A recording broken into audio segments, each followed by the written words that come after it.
കാലാവസ്ഥ വ്യതിയാനം എന്ന് പറയുന്നത് ഒരു യാഥാർത്ഥ്യമാണ്. ഭൂമിയുടെ അന്തരീക്ഷത്തിലെ താപനില ക്രമാതീതമായി വർദ്ധിക്കുന്നു. ഈ മാറിയ സാഹചര്യത്തിൽ മനുഷ്യന് എയർ കണ്ടീഷനും റെഫ്രിജറേറ്ററും അവൻ്റെ പാർപ്പിടങ്ങളിലും ഓഫീസിലും വാഹനത്തിലും ഒഴിച്ചുകൂടാനാകാത്ത ഒന്നായി മാറിക്കഴിഞ്ഞു. കേരള സർക്കാരിൻ്റെ 2 വർഷ ദൈർഘ്യമുള്ള ഒരു KGCE കോഴ്സാണ് റെഫ്രിജറേഷൻ ആൻഡ് എയർ കണ്ടീഷനിങ്. ഈ തൊഴിൽ മേഖലയിൽ അനന്ത ജോലി സാധ്യതകളാണ് ഇന്ത്യയിലും വിദേശത്തും തൊഴിൽ അന്വേഷകരെ കാത്തിരിക്കുന്നത്.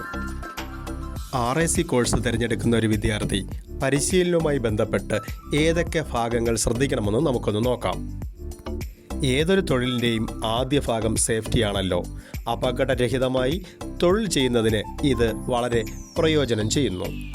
RAC കോഴ്സിൻ്റെ പരിശീലനത്തിൽ പ്രധാനമായും ശ്രദ്ധിക്കേണ്ട ചില ഭാഗങ്ങളാണ് metal joining process, mechanical components, electrical components, അതുപോലെ തന്നെ ഇലക്ട്രോണിക്സ് കമ്പോണൻസും. കൂടാതെ റെഫ്രിജറേഷനും AC-ക്കും ആവശ്യമായ ടൂൾസും അവയുടെ ശരിയായ ഉപയോഗവും കൃത്യമായി മനസ്സിലാക്കിയിരിക്കണം.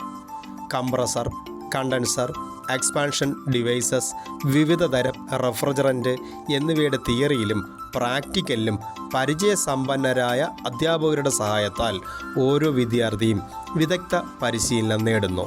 ഇത്തരം ചിട്ടയായ പരിശീലനം വഴി ഓരോ ഉപകരണത്തിൻ്റെയും സർവീസും മെയിൻ്റനൻസും റിപ്പയറും സമയബന്ധിതമായി പരിഹരിക്കുവാൻ പരിശീലിക്കുന്നു. അതുപോലെ തന്നെ R&AC കോഴ്സിലെ ഏറ്റവും പ്രധാന ഭാഗങ്ങളിലൊന്നാണ് എയർ കണ്ടീഷനിങ് യൂണിറ്റിൻ്റെ ഇൻസ്റ്റാളിങ്ങും ഗ്യാസ് ചാർജിങ്ങും അവയുടെ ഫാൾട്ട് ഫൈൻഡിങ് മെത്തേഡ് പരിശീലിക്കുക എന്നുള്ളതും. വിദേശ രാജ്യത്ത് തൊഴിൽ തേടി പോകുന്നവർ ഏറ്റവും ശ്രദ്ധിക്കേണ്ട മറ്റൊരു ഭാഗമാണ് സെൻട്രൽ എയർ കണ്ടീഷനിങ്. അതിൻ്റെ സിസ്റ്റവും സെൻട്രൽ പ്ലാന്റ് യൂണിറ്റുകളും അവ ഇൻസ്റ്റാൾ ചെയ്യുമ്പോൾ അറിഞ്ഞിരിക്കേണ്ട സാങ്കേതികത്വവും HVACയും അതിൻ്റെ പ്രവർത്തനവും നിയന്ത്രണവും ഉപയോഗവും അറിഞ്ഞിരിക്കേണ്ടത് വളരെ പ്രധാനപ്പെട്ട ഒന്നാണ്. ഇതിനൊക്കെ പുറമേ തന്നെ 1-ാം വർഷ അവസാനവും 2-ാം വർഷ അവസാനവും ഓൺ ദ ജോബ് ട്രെയിനിങ് അഥവാ OJT പരിശീലകർക്ക് വളരെ പ്രയോജനം ചെയ്യുന്ന ഒന്നാണ്. ഇത് ക്ലാസ് മുറിയിലെ പരിശീലനത്തിനുപരി ഓരോ ഉപകരണങ്ങളുടെയും ജെന്യൂൻ കംപ്ലൈൻറ്റുകൾ കണ്ടെത്താനും പരിഹരിക്കാനും അവരെ പ്രാപ്തരാക്കുന്നു.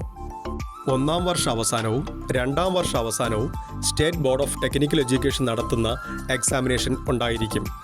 എക്സാമിനേഷൻ മലയാളത്തിലും ഇംഗ്ലീഷിലും എഴുതാവുന്നതാണ്.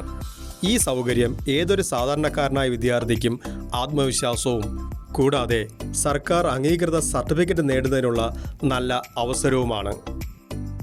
80% പ്രായോഗിക പരിശീലനത്തിലൂന്നിയ പഠന രീതിയാണ് മാക്സ് സെൻറ്റർ ഫോർ ടെക്നോളജിയുടെയും കൂടാതെ കേരളത്തിലെ വിവിധ അംഗീകൃത സ്ഥാപനങ്ങളുടെയും. സംസ്ഥാന സർക്കാരിൻ്റെ അംഗീകൃത സ്ഥാപനങ്ങളുടെ ലിങ്ക് അതിൻ്റെ വിവരങ്ങളും ഈ വീഡിയോയ്ക്ക് ചുവടെ നൽകുന്നതാണ്. പരിഷ്കരിച്ച 2022 കരിക്കുലത്തിൽ 2-ാം വർഷ അവസാനം ഇൻഡസ്ട്രിയൽ വിസിറ്റ് അഥവാ ഫാക്ടറി സന്ദർശനം. ഇത് ഒരു വിദ്യാർത്ഥിയെ സംബന്ധിച്ചിടത്തോളം വിജ്ഞാനപ്രദവും ഭാവിയിൽ സ്വന്തമായി ഒരു ബിസിനസ് തുടങ്ങുന്നതിന് അവനെ പ്രേരിപ്പിക്കുന്ന ഒരു പ്രധാന ഘടകവുമാണ്. ആഗോളതാപനം കത്തിനിൽക്കുന്ന ഈ അവസരത്തിൽ പുറത്തിറങ്ങുന്ന എല്ലാ വാഹനങ്ങളും തന്നെ ശീതീകരിച്ചതാണ്. അതിൽ എടുത്തു പറയേണ്ടത് കാറുകളുടെ അവസ്ഥയാണ്. ഒരു വാഹനവും എയർ കണ്ടീഷൻ സിസ്റ്റം ഇല്ലാതെ ഇപ്പോൾ പുറത്തിറങ്ങുന്നില്ല.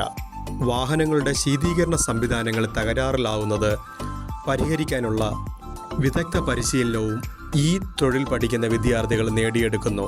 അതുവഴി ശക്തമായൊരു തൊഴിൽ മേഖലയിലേക്ക് കുട്ടികളെത്തപ്പെടുന്നു. ചുരുക്കത്തിൽ റെഫ്രിജറേഷൻ ആൻഡ് എയർ കണ്ടീഷനിങ് എന്ന ട്രേഡ് പഠിക്കുന്ന വിദ്യാർത്ഥികൾക്ക് അനന്ത സാധ്യതകളാണ് ആഗോളതലത്തിലുള്ളത്. സർക്കാർ, അർദ്ധ സർക്കാർ, പൊതുമേഖലാ സ്ഥാപനങ്ങൾ കൂടാതെ പ്രൈവറ്റ് സ്ഥാപനങ്ങളിലും ഒട്ടനവധി വിദഗ്ധരായ ടെക്നീഷ്യന്മാർക്ക് അവസരമുണ്ട്. കൂടുതൽ വിവരങ്ങൾക്കായി ബന്ധപ്പെടുക. നന്ദി.